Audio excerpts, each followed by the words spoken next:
Hello and welcome back to the channel. In this video, we'll be adding some redundancy to our domain by adding a second domain controller. So for this video, here are the tasks that I would like us to accomplish. First, we'll add DCO2 to the domain. We'll add the Active Directory Domain Services role to DCO2. We'll promote DCO2 to be a domain controller. We'll test replication with DNS and Active Directory users and computers.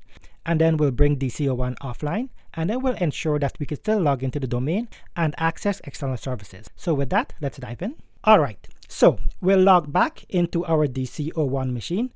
And since we're going to be adding a second domain controller, there are some checks that you could do beforehand just to make sure that your domain is prepared and ready to add a second domain controller. Now, first, what I'm going to do is I'm going to open up the command prompt. And the command we're going to type is going to be dcdiag /v. And you can see that we get a lot of information here. Now, the main ones that you want to see is just this primary test that says DCO1 is advertising itself as a domain controller, as an LDAP server, and as a global catalog server. So it passed those checks. Now, you could scroll through and you could read the other tests that it does, and you could see whether those pass or fail. And if it fails, you could research it. Usually because our domain controller is so new, it probably wouldn't have any failures unless there's something critically wrong. Or maybe you mess around, then you did something different. But usually when it's brand new like this, you probably won't have any issues. Now, the second command that I want to run is repadmin /repl summary. And this just gives us information about what our source DSA is and our destination DSA. So currently we don't have any source or destination, but I just wanted to show you what this looks like. And after we add our second domain controller, you will see how this will change. Okay, next we're going to log into our DCO2 virtual machine. Now this virtual machine was built exactly the same as DCO1. I've already configured some stuff for us. So I've already set our time zone and I already added the IP address as well.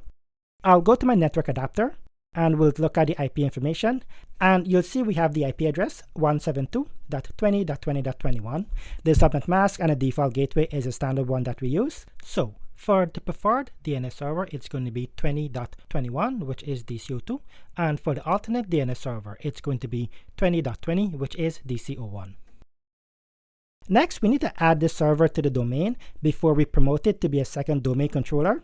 Now, right where we could change the name, I'll select workgroup and I'll click on change. And for the domain, it will be prbinvestments.local. We'll enter our PRB admin username and password and click OK. And then we'll let this reboot. Once it comes back online, we'll sign back in with our PRB admin username. And from here in Server Manager, we're going to click on Add Roles and Features. I'll skip the Before You Begin section. For the installation type, it's going to be a role-based or feature-based installation. For the server selection, we'll leave it at DCO2. Then for the server role, it's going to be Active Directory Domain Services. So same thing that we did for DCO1, we'll add the needed features. We'll click Next, Next, Next, and then we'll hit Install. Once that's done, we'll click on the option to promote the server to be a domain controller. And for the deployment configuration, we have our deployment operations. We're going to add a domain controller in an existing domain. So the first option. Now, for the next one is to specify the domain information for this operation. Now, the domain information is pre-filled in for us. And that's because when we log into the system, we logged in with a domain admin account. So this information will be pre-filled in for us. If you log in with your local administrator account, you would have to enter this information. Currently, our user is set as well. It's currently the user PRB admin because we logged in with a PRB admin account. You could change this if you want to. I'll click on change and then we'll type in the administrator account username and password. Then I'll click OK and it accepts it. Then we'll click next. Now, if your credential that you entered didn't have the correct privilege or permission, it will just deny you. It won't let you proceed.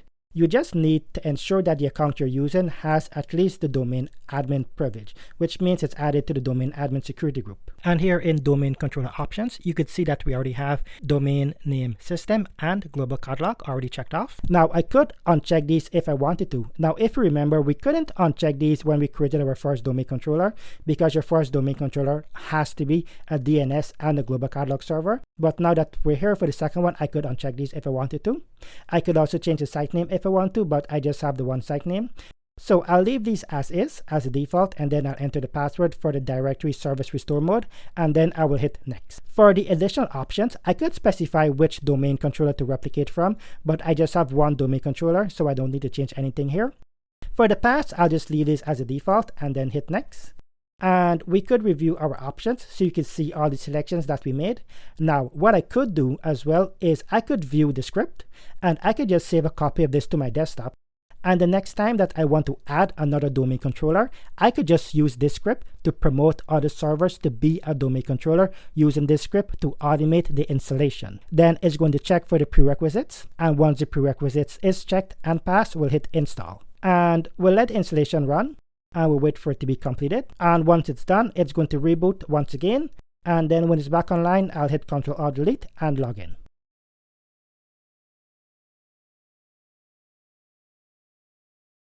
Alright, so we'll log back in, and the first thing that I want to do is open up PowerShell, and I will type this command, rep-admin/repl summary. And we could see we have some information now. Now, the first time we ran this command, we didn't have anything useful, but now you could see that we have a second domain controller. You could see that we have a source DSA and a destination DSA. This means that the information between the two domain controllers will start to be replicated between each other. Data like password updates, attribute updates, schema updates will be synced between the two domain controllers. The next command we're going to run is get AD replication partner metadata, and then the target is going to be prbinvestments.local. And we could see some more information here. We can see that the partner is DCO1, and we can see that the current server is DCO2. So this is another command that you could use to view your AD replication information. The next command we could run is dcdiag/v. And once again, it just spits out a lot of information, but the ones that we want to check is just the primary test. If we go up a bit, we'll see that DCO2 is advertising itself as a domain controller, as an LDAP server, as a writable directory, key distribution center, time server, and a global catalog server, which is great. That means that our installation is successful. Next, we'll check DNS. So I'll go back to Server Manager, and then we'll go to Tools, and we'll open up DNS Manager. I'll expand DCO2, and I'll go to forward lookup zones and then prbinvestments.local, which is our Active Directory integrated primary zone. We could see that we have some records here. Now, these records were replicated over from DCO1, so that's why you see them here. And this is one of the benefits of having a second domain controller. Your record gets stored in both domain controllers without you having to do anything. Now, what I'm going to do is I'm going to create a new record. So I'll right click and create a new A record, and I'll call it OpenSense. And the IP address is going to be 172.20.20.254, and then I'll click OK. And I'll head back over to DCO1, I'll sign in. Now, when I go in here, you'll notice that you don't see the record. And the reason why you don't see it is because Active Directory, by default, has some replication time-ins that needs to get passed. Sometimes it takes a couple of seconds, sometimes it takes a couple of minutes for the data to be replicated over. Even though you're in a virtual machine and your connection is direct inside the virtual machine, it doesn't matter, you still have to wait, because sometimes the data might get synced every 5 minutes, every 10 minutes, it just depends. But if you don't want to wait, you could force the sync. So I'm going to open up my command prompt once again, and I'll enter this command rep-admin/sync/ADEP. Now we get some errors saying that the domain controller cannot be contacted. So DCO1 is not able to talk to DCO2. And the reason for that is because I didn't add DCO2 to be my secondary domain controller. So I'll go into my network adapters, and you'll see that we have a primary DNS server, which is 127.0.0.1, which is basically a loopback address, but we have no alternate DNS server. So I will enter 172.20.20.21 in there, and then I will try that rep-admin sync once again. And this time you can see that we have some successes. It says that the file replication is in progress. And if I hit enter one more time, it's going to say that the replication has completed successfully. So it forced a sync between the two domain controllers. Now, if I right click and I go to refresh, you will see that our OpenSense A record is there. So that's just one thing to know. Sometimes when you create a record, you might not see it right away, but you could force a sync, or you need to wait a couple minutes for it to sync. Next, I'll head into Active Directory users and computers. I'll go to the PRB Investments Head Office OU, and we can see all objects have been replicated over. We can see the computers, the groups, and the users OU. We can see the objects inside of these OUs as well. Then under domain controllers, we have DCO1 and DCO2. Then under computers, we have our B Clark PC. Now what I'm going to do is I'm going to create a new group, and I'll call this group share-sales. And I'll create another user, and we'll call this user Tim Carr. And I'll add Tim Carr to the share-sales folder. I'll hit apply and then OK. And I'll head over to DCO1. And then I'll go to Active Directory, and you can see under domain controllers, when I hit refresh, you can see DCO2 is now in there. And if I look to the users OU and then groups OU, we can see that the users that we created are now in there. Now, Active Directory users and computers usually syncs much quicker than your DNS manager. So if you do create an Active Directory user, as long as it's within the same network, it should sync pretty quick. But again, this does depend on the replication timing of your domain. Next, what I want to do is I'll go into the domain controllers OU. I'll refresh, we'll see DCO2, and then I'll right click and I'll go to properties. And we could click through the tabs here just to see some more information about DCO2. I'll go back to general and I'll click on NTDS settings. And if I go to the connections tab, we'll see that we have DCO1 for a domain controller that is being replicated from and replicated to.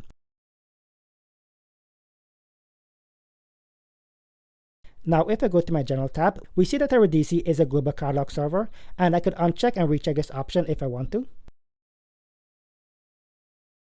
We also have this site called default first name site, which is the name of your first site.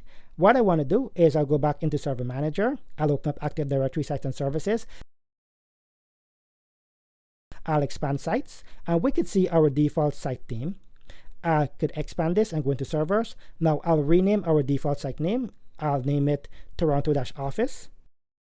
And now, if I go back into Active Directory and look at the DCO2 properties once more, you can see that the site is now called Toronto-Office. Now, back in Sites and Services, I could create a new site if I want to. I could call this Remote Office. And we can see that the NTDS settings from here as well. We'll cover Sites and Services a bit more in future videos, but for now, this is just a taste of what it does. Now that we have our two domain controllers, let's look at the flexible single master operations, or the FSMO roles. Now, FSMO refers to a set of 5 special roles within Active Directory domain services that are assigned to a specific domain controller. These roles are crucial for maintaining consistency, ensuring proper functioning of the domain structure. Each role can only be assigned to one domain at a time, and that domain is responsible for managing a specific type of critical Active Directory update. Now, I'll open up my command prompt and I'll type in netdom query FSMO, and we can see we have 5 roles here. We have the schema master, the domain name master, the PDC, the RID pool master, and the infrastructure master. Now, by default, when you install your first domain controller, these roles gets installed on that domain controller. So when you promote DCO1, DCO1 becomes the primary domain controller because of these roles. Now, these roles are very critical for your infrastructure to work. So these roles will handle things like replication and schema expansion. If the server with the roles ever goes down, your Active Directory domain service will cease to exist properly. It might work to log in with user, but changing passwords, expanding the schema, these things will not work. Now, we could change these roles if you want to. So I'll go back into DCO2, and inside of Active Directory, I'll right-click on PRB Investments at Local, and we see that we have these options for Operation Master. I'll click on that, and we can see that we have 3 tabs here: RID, PDC, and Infrastructure. Now, you can see that the current Operation Master is DCO1, but what I could do is I could hit change and say yes, that I want to transfer the Operation Master role, and I'll do this for all 3. I'll change the default master to be DCO2. Now, if I go back into DCO1 and I rerun this command, you could see that the roles have now been changed. 3 of the roles, the PDC, the RID, and the Infrastructure Master, those are now owned by DCO2. And these 3 roles are specifically for the domain, and the other 2 roles are for the forest. Now, to change the domain name and master role, we'll go back into DCO2, and then we'll open up Active Directory Domains and Trusts. We'll right-click, and we'll select Operation Master, and then we'll change it here. We'll say yes, that we want to make this change. And the last role that we want to change is called the Schema Admin. Now, this is not as simple as the other 4. What we actually need to do is we need to open up the command prompt, and we need to run this command, which is reg server32 schmgnt.dll, which stands for Schema Master. And we'll see that it says that the schema is successfully registered. Next, I'll open up a Microsoft Snap-in, a MMC. and then I'll go to File and add snap-in, and we can see that we have the schema master here. Now, I'll try to change the schema from here, but when I try to change it, you will see that it doesn't work. But notice that it has DC01 pointing to both destination and source. And what we need to do is I'll close this out, and then I'll go to change my domain controller, and I will select DC02 as my domain controller. And now when I try to make this change, you will see that it does indeed work.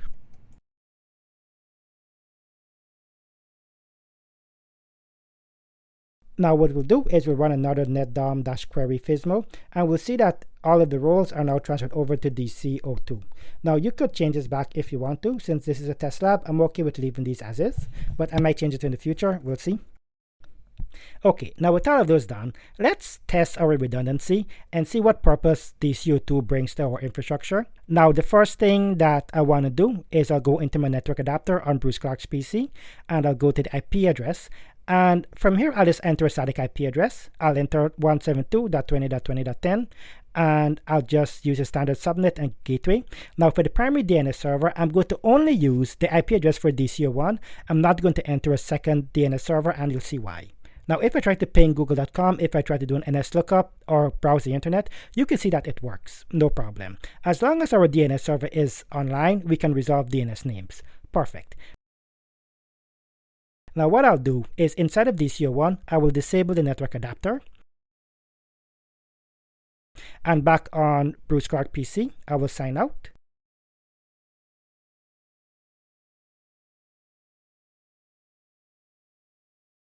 And I will try to sign in as a user called Timcar.